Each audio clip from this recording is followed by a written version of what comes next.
Your team is global. Your payment should be too. Pay straight from your existing bank account or debit card. No new wallet, no complicated setup. Verify your business once, and you're set. Paying your global team shouldn't feel like a job. That's Remitly Business. Sign up at remitly.com/small business month. Remitly Incorporated is licensed as a money transmitter by the New York State Department of Financial Services and in Puerto Rico TM-143, a foreign transmittal agency in Massachusetts and a currency transmitter in Rhode Island. NMLS number 1028236.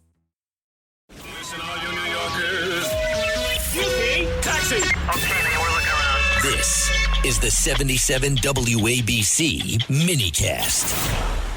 We're back, folks. This is the More Money Show. Thank you so much for joining. I'm economist Steve Moore. It's the highlight of my week. I hope it's the highlight of your week to be able to be in front of this microphone and talk to you about the issues that matter regarding your money and how to make more money, and a little bit of finance, a lot of bit of politics. And so thanks for joining this afternoon, or many people joining different times of the weekend, because we have affiliates from coast to coast, from north to south. It's just amazing. And so thank you for making this show a success by listening.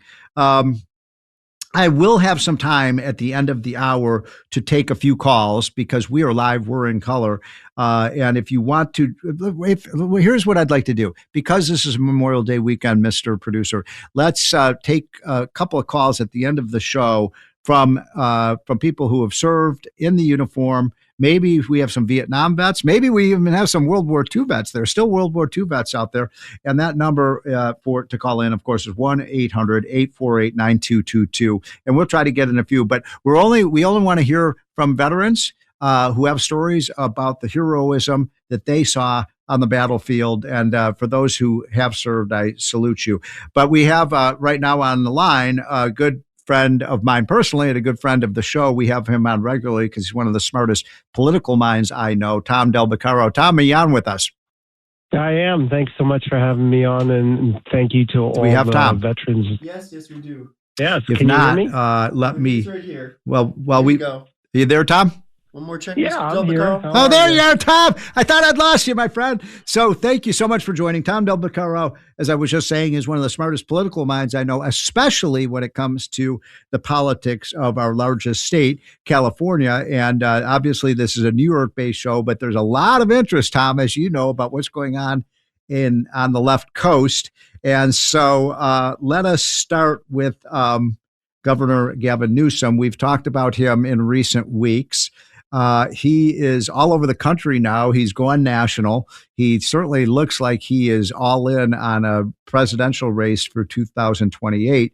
But let's start with this little spat that he's having with Chevron. I don't know if you're following this, but Chevron now has signs about the high gas prices. And Chevron says, if you're mad about, they have signs in front of their service stations. If you're mad about the high prices, $6.50 a gallon in California, blame the politicians in Sacramento. Is that a fair ad?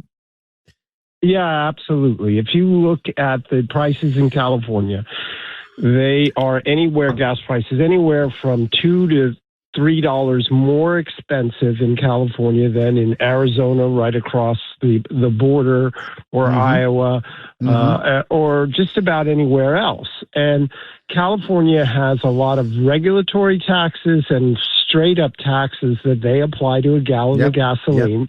They fund in quote environmental programs that you can fit anything under that guise, right? And this has been going on for years. And remember, Steve, and I know you know this well, they were proud of the fact that and said that from an economic point of view, these high taxes would reduce people's use of fossil fuels. This was their program. Right? This was their program to get, by raising taxes. This is the only time they believe in economics, by the way, that by raising gas taxes, people would use them less. Yeah. And so this was sort of a war against the car too. It's not just a war against fossil fuels. They want everybody on transit, and they were going to, they're going to have the train that was going to take people from Los Angeles to San Francisco. That never happened. So it just seems like it's a transportation fiasco. But when you're paying $1.50 to $2 a gallon more than the rest of the country, I mean, Houston, you've got a problem. Yeah, absolutely. But now they deny that this is a part of the affordability crisis.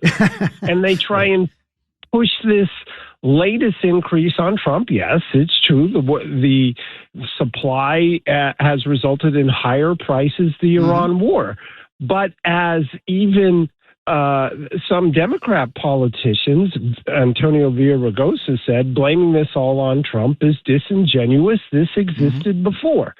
But the problem here, Steve, as you know, is the one lopsided media in California until the California Post came along they've gotten away with always blaming things on Trump because there wasn't a voice of sanity on the other side. Yeah, it was almost like the old Soviet Union. You couldn't get any accurate facts about what was happening with the economy. So what about this, though, Tom? I mean, here you've got a governor of a state that is attacking the businesses in this state, saying, don't go to that business because they're attacking me. I mean, that just seems so incredibly inappropriate. It's like saying, telling people, don't vote for it. Don't go to any store that doesn't support me for governor. Yeah, it is. It's a desperate move. Yeah. I think he peaked early, Gavin Newsom, and then people started to look under the hood of his policies and his ineffective management style. And so he's kind of desperate. He will declare in December for the presidency. Yes. Right after the midterms. But he's gonna, as he's got critics on his own side, so it's not going to be a coronation of him. It's going to be a fight, and there'll be many Democrats in that race. But as Stephen A. Smith says, your record is going to be on trial. Yeah. And well, let's hope so. Let's hope. Okay, so let's shift now to the other big race out in California that Americans all over the country are now paying attention to. And by the way, we're going to have to take a quick break, but we'll hold you over if we could, Tom. But just give us your initial reaction to this crazy race for mayor in Los Angeles, where you have Karen Bass. We call her Karen Let It Burn Bass versus Spencer Pratt, and just give us we've only got about a minute and a half till we take a break. What's your kind of initial thoughts on that race? Well, LA is that bad, and no prominent Republican would get in the race. No establishment of Republican would get in the race. And so Spencer Pratt, who had nothing to lose and who has media savvy, is having the time of his life. Yeah. And he's doing what a prominent Republican wouldn't do, which is being very common sense, calling it out for what it is. Yep. And I hate to use this he's analogy, catching on. But he's caught fire. Yeah. And he's having a good time and showing what a populist, common sense candidate can do. Yeah. We're going to take a quick break, folks. By the way, this is the More Money Show. When we get back, I'll finish because I've got a bunch of other questions I want to ask Tom about. And we will also be taking your calls, 1-800-848-9222. If you are a veteran, please call in. We want to hear your stories about this Memorial Day. And so we'd love to hear from you. 1-800-848-9222. We'll be right back, folks. This is the More Money Show.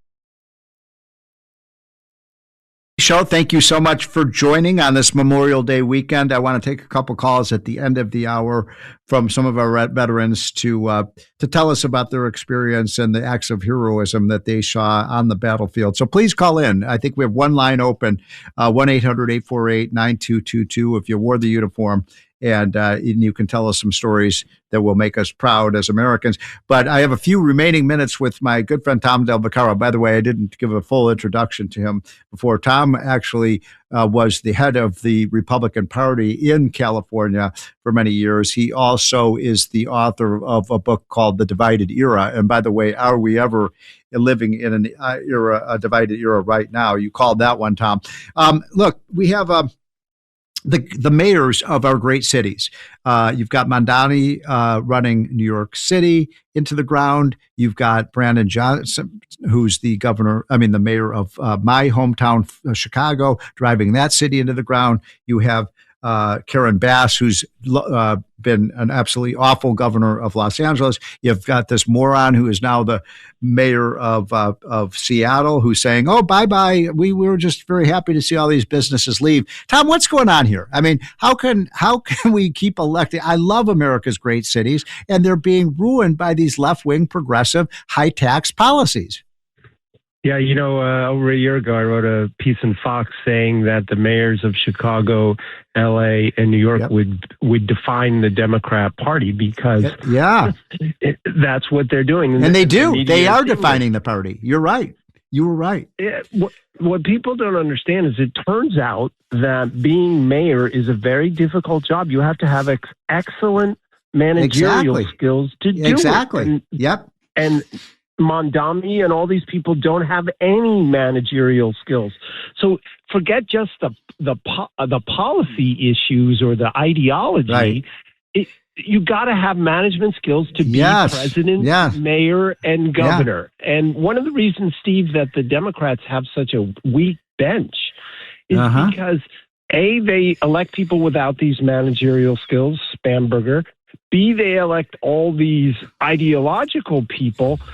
But when you put these things in practice, the policies fail. So they don't have anybody to lift up to be like a DeSantis who has both managerial skills, it turns out, and good policies. So that's why they have these weak benches. But at the end of the day, the voter registration numbers in LA are 3-1 Democrat. Yeah, I know.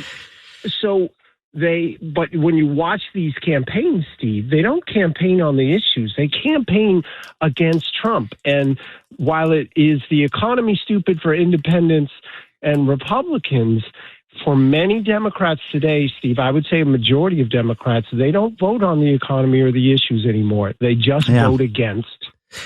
And that's a problem. And it's sad. It's sad. Bad people. It's sad, Tom, because they're ruining their own cities. I mean, when I grew up in Chicago, as you know, people know from their history books, our mayor, we called him Mayor for Life, was Richard M. Daley. Now, he was a Democrat. He was a little corrupt. There was no question. There was a lot of peyote going on. But, the city worked. It worked. Yeah. And so that kind of Democrat doesn't really exist anymore. You're right, because they're just ideologues that many of them couldn't put a 2-car parade together. And it's not just a bad ideology, it's incompetence. Yes, it's very. Think about New York is one of them. Other than the federal government, is probably the most sophisticated bureaucracy in the United States today. And yet, this kid who's never run a lemonade stand is suddenly put in charge of it. And so of course he's gonna fail. And Spamberger, totally ideologically person, not someone who can manage. So that's the problem. The left creates these and supports these huge bureaucracies and has no one to run them, and we pay for that. Literally, as Thomas Sowell says, the worst thing you can do is put people in charge of things where there's no accountability, and that's where America is in many ways. So, Tom, just on the way out, we got 1 minute left. How do you see this election playing out in California? Do you think that we could see any kind of change in leadership in Los Angeles or even in the governorship of California? Well, these huge voter registration advantages, you and I have talked over the last 15 years about how it's being hollowed out. But the fight has to start somewhere. Yes. And Spencer Pratt is proving that you can make a difference and open up people's eyes. And that's the first major step. So that's being advanced. Voters are upset. They see what's wrong. And that's where we got to start. And we got to get voter ID passed in California, which I think can. And that will be a strong foundation to start the renewal. Well put. And, I was in New York when Rudy Giuliani became mayor, and he turned that city around in 14 months. It was amazing what good leadership could do. So we can do much, much better for our cities with great leadership. We just don't have it right now. Tom Del Beccaro, thanks so much for joining, my friend. All right. Let's see. I'd like to take some. Do we have any callers yet, Mr. Producer, who are? No bets. Come on, guys. 1-800-848-9222. But my friend Connor, you've got a story about great heroism. You wore the uniform. Tell us about your Civil War story. Well, thank you. Yes, Steve, yes. I do not live up to the bravery these men showed, but one story that inspired me when I did face some tough times, working with civilians in tough places in the Army, I thought about the men of the 20th Maine. And during the Civil War, which talk about a divided era, they were holding the line. They were holding the leftmost flank of the Union Army at Gettysburg. And Lee was on the offensive. He had kicked the Union's butts on day one, to put it mildly. And he had a good chance of leading the Confederate Army to victory. And it was down to these guys, 358 men. Wow. And here we are, Memorial Day. We have to recognize that they lost 10% who died. Another 30% were wounded. So they were down to, by almost half. Either died or almost half, yeah. Yep. And the gentleman who was leading this defense, Joshua Chamberlain, he was a colonel. He wasn't commanding the whole battle, but he saw this picture, and they were down to their last bits of ammo. They were out of ammo. Right. They'd held off so many charges. And they say, one more charge, we can't fight them off. They're just going to shoot us all. So he said, let's fix bayonets. And back then, bayonets were, starting to go out of fashion. We were getting close to the invention of the machine gun. The Gatling gun was coming around. This would be like going into Iran today and saying, well, we're out of planes. Let's get in the F-4 Phantoms from the Vietnam era. Yeah, we can do it, but will it work? And the men looked at him and said, yeah, this is our only option. And Joshua Chamberlain and all the other men knew, if we're so exhausted and out of ammo, they got to be close to that too. So they fixed bayonets and they charged down the hill, and they threw off that surprise attack Lee had planned. And while Pickett's charge is better known, the reason Lee had to attempt that was because of the bravery and sacrifice these men showed on day two. Day three was won because of the bravery they put in on and sacrifice on day two. Like that. Just in our final minutes of the show, my favorite story, I started the show by recommending to people to watch the amazing battles of World War II on this series that's in color. It's been colorized. It's amazing footage and amazing heroic stories of those great battles, everything that happened from Pearl Harbor through D-Day through Midway. And Midway, of course, was the decisive battle in the Pacific Ocean. It turned the tide of that war against the Japanese. And the story that they tell from firsthand from some of these pilots, that back then we did not have radar systems that were very accurate. And so they're flying way out in the Pacific Ocean, trying to find the Japanese fleet, and they can't find it. And they're looking all over, the wide ocean, miles and miles of hundreds of miles of ocean.